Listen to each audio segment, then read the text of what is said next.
Apple iOS 18.4.1 official update release করেছে বেশ কয়েকদিন হয়ে যায়। ইতিমধ্যে হয়তো আপনারা অনেকে আপডেট করে নিয়েছেন অথবা অনেকে রিভিউ ভিডিওর অপেক্ষায় রয়েছেন। আমি আপডেট করার পর থেকে এই কয়দিন যাবৎ ব্যবহার করছি, ব্যবহার করার পর কেমন পারফরমেন্স পাচ্ছি সে বিষয়টা এই ভিডিওতে শেয়ার করব। আপনি যদি আপডেট না করে থাকেন তাহলে সেটিংস থেকে জেনারেল থেকে সফটওয়্যার আপডেটে গেলে আপনি এই আপডেটটি পেয়ে যাবেন। খুবই ছোট একটি আপডেট ছিল।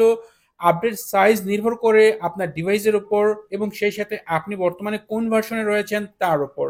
নর্মালি 300 MB থেকে 500 MBর ভিতরেই আপনি এই আপডেটটি দেখতে পাবেন যদি আপনি iOS 18.4 থেকে 18.4.1-এ আপডেট করেন। তো এই আপডেটে বেশ কিছু ইস্যু সলভ করা হয়েছে। এর ভিতরে কমন একটি সমস্যা ছিল, সেটা হচ্ছে কল ড্রপ। অনেকেরই কথা বলার সময় কল ড্রপ হচ্ছিল, এই বিষয়টা এই আপডেটে অ্যাপল ফিক্স করেছে। যদিও আমি এই সমস্যাটা এখন পর্যন্ত বা আগের আপডেটও ফেস করিনি, বাট অনেকেই করেছিল। সেটা সমাধান এই আপডেটে দেখতে পাবেন। এছাড়া wifi, Bluetooth, airdrops, cellular data এই টাইপের কোনো ইস্যু এই আপডেট যদি আপনি ফেস করে থাকেন তাহলে আপনি সেটা এখন পর্যন্ত ফেস করেন, বাট এই আপডেটে এমন কোনো ইস্যু নেই যেটা আপনি এরকমটা দেখতে পান। নর্মালি এই ধরনের ইস্যুগুলো প্রতিটা আইএস ভার্সনের শুরুতে থাকে। এটা অনেক মানে বর্তমান সময়ে এসে আমার মনে হয় না এরকম ইস্যু কারো রয়েছে। তবে এই আপডেটে আরো বেশ কিছু ইস্যু সলভ করেছে। এর ভিতরে হচ্ছে কার প্লে যদিও আমাদের দেশের ইউজার খুব কম, বাট সেটাও কিন্তু এই আপডেটে অ্যাপল ফিক্স করেছে। আপডেট করার পর থেকে বা আপডেট করার আগে আমরা কম বেশি অনেকেই রয়েছি যাদের কমন একটি সমস্যা, সেটা হচ্ছে ব্যাটারি লাইফ নিয়ে, ব্যাটারি হেলথ নিয়ে। আমি এই মুহূর্তে আমার ফোনের ব্যাটারি অপশনে চলে আসলাম। এখানে যে ব্যাটারি হেলথ এই মুহূর্তে দেখতে পাচ্ছেন 89% রয়েছে, বাট আপডেট করার পরেও কিন্তু আমার 90% ছিল। এই হয়তো বা দুই একদিনের ভিতরে আমার 1% ড্রপ করছে, বাট এটা নর্মালভাবেই হয়ে থাকে। 90%-এ আমার প্রায় কয়েক মাস ছিল। তো অনেকেরই দেখা যায় এই সমস্যাটা হয়ে থাকে যে আপডেট করার পর ব্যাটারি হেলথ ড্রপ করে।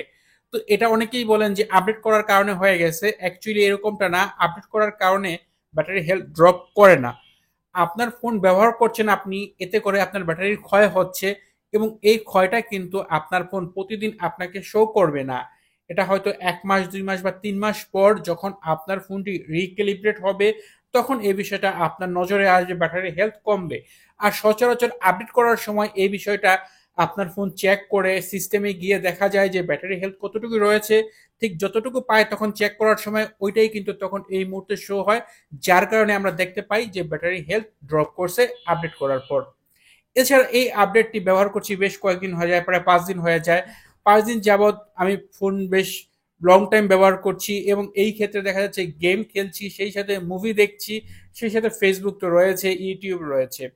নর্মালি প্রতিদিন দেখা যায় আমার এভারেজ 6-7 বা কখনো 8 ঘন্টা ফোন ব্যবহার করা হয়ে থাকে এবং এই ক্ষেত্রে প্রতিবারই দেখতে পাচ্ছেন এখানে 50 থেকে 60%-এর বেশি আমি কখনো কিন্তু ব্যাটারি এখান থেকে ড্রেন করতে পারি নাই। 50% বা 60%-এর ভিতরে আমার হয়ে গেছে। হয়তোবা ইতিমধ্যে আবার দেখা যায় আমি আবার ফোনটাকে চার্জ করেছি, বাট একটানা কখনোই কিন্তু লং টাইম ইউজ করিনি, প্রয়োজনও পড়েনি। বাট আপনি যদি ব্যবহার করেন সেই ক্ষেত্রে আপনি ব্যবহার করতে পারবেন। নর্মালি বর্তমান সময়ে আমাদের দেশে এখন গ্রীষ্মকাল মানে গরমকাল চলছে, সামার চলতেছে, সেই ক্ষেত্রে এমনিতেই প্রচুর গরম, সেই সাথে গরমের সময় কিন্তু আপনার ফোন থেকে শীতকালে যেমন আপনি পারফরমেন্স পান গরমকালে কিন্তু এরকমটা পাবেন না, যার দরুন আপনি দেখতে পাবেন যে আপনার ব্যাটারি হেলথ কিছুটা হলেও আগের তুলনায় বেশি ড্রপ করছে। এছাড়া ব্যাটারি লাইফ নিয়ে কথা বলতে গেলে বেশ ভালোই, কারণ এটা বেশ এখন স্টেবল একটি আপডেটে পরিণত হয়েছে। আপডেটের মাধ্যমে এতগুলো আপডেট আসার পর এই মুহূর্তে কখনোই অ্যাপেলের কাছ থেকে এরকমটা আশা করা যায় না যে ব্যাটারি যে বিষয়টা পারফরমেন্সের যে বিষয়টা এটা রাতারাতি উন্নত হবে। নর্মালি যত আপনার আইওএস পুরাতন হতে থাকবে আপনার ফোনের যে ব্যাটারির বিষয়টা, ব্যাটারি হেলথের বিষয়টা এটা তত ভালো হতে থাকবে। এছাড়া ব্যাটারি হেলথ বা অন্য বিষয় সবকিছু নির্ভর করে পারফরমেন্সের উপর এবং এই ক্ষেত্রে এই আপডেটে পারফরমেন্স কিন্তু বেশ ভালো আসছে। এখানে সিঙ্গেল কোর স্কোর হচ্ছে 2928 এবং মাল্টি কোর স্কোর হচ্ছে 7308। এবং এই যে পয়েন্টগুলো এগুলো আগের আপডেটের তুলনায় বেশ উন্নত, এখানে বেশ ভালো। এবং এই কারণে যেহেতু আপনি ফোন থেকে এখন ভালো পারফরমেন্স পাবেন, এই কারণে কিন্তু আপনার ব্যাটারি কিছুটা হলেও কিন্তু আপনাকে আগের তুলনায় ব্যাকআপ একটু কম দিবে। এছাড়া যদি জিপিইউ রেজাল্টের কথা বলি সেটাও কিন্তু আগের আপডেটের তুলনায় বেশ ভালো রেজাল্ট আসছে।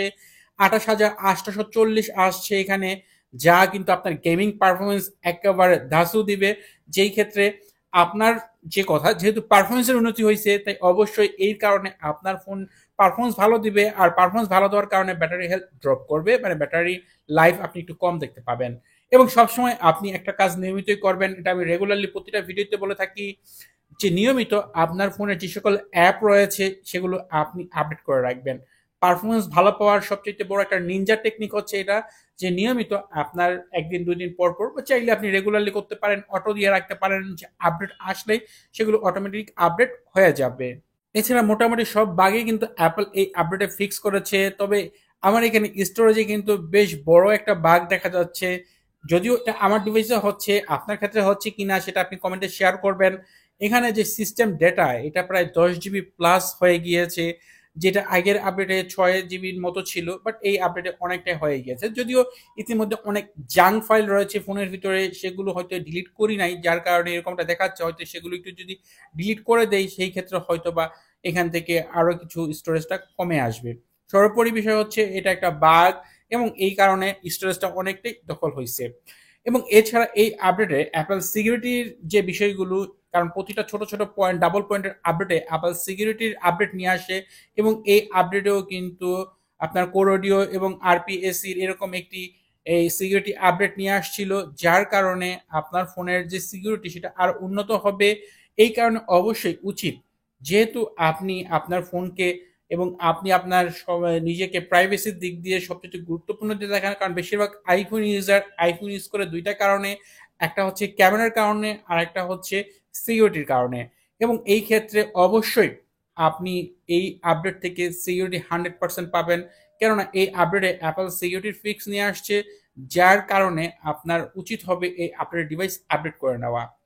সর্বোপরি অনেকেই রয়েছেন যারা কমন প্রশ্ন করে থাকেন আপডেট করার কারণে ফোনের গ্রিন ডিসপ্লে হবে কিনা, বা এই টাইপের কোনো ইস্যু রয়েছে কিনা। এই টাইপের কোনো ইস্যু এখন পর্যন্ত শোনা যায়নি। এটা এরকম সচরাচর অন্যান্য সময় যেমনটা অনেকের কাছ থেকে শোনা যায়, এরকম কোনো নিউজ এখন পর্যন্ত আমি শুনতে পাইনি, বা এরকমটা চোখে পড়েনি। আপনি নিশ্চিন্তায় নির্দ্বিধায় আপডেট করে নিতে পারেন। এই আপডেটটি অবশ্যই ভালো একটি আপডেট। আইএস 18.4 এর তুলনায় এটা বেশ ভালো বলা যায়, তাই নির্দ্বিধায় আপনি আপডেট করতে পারেন।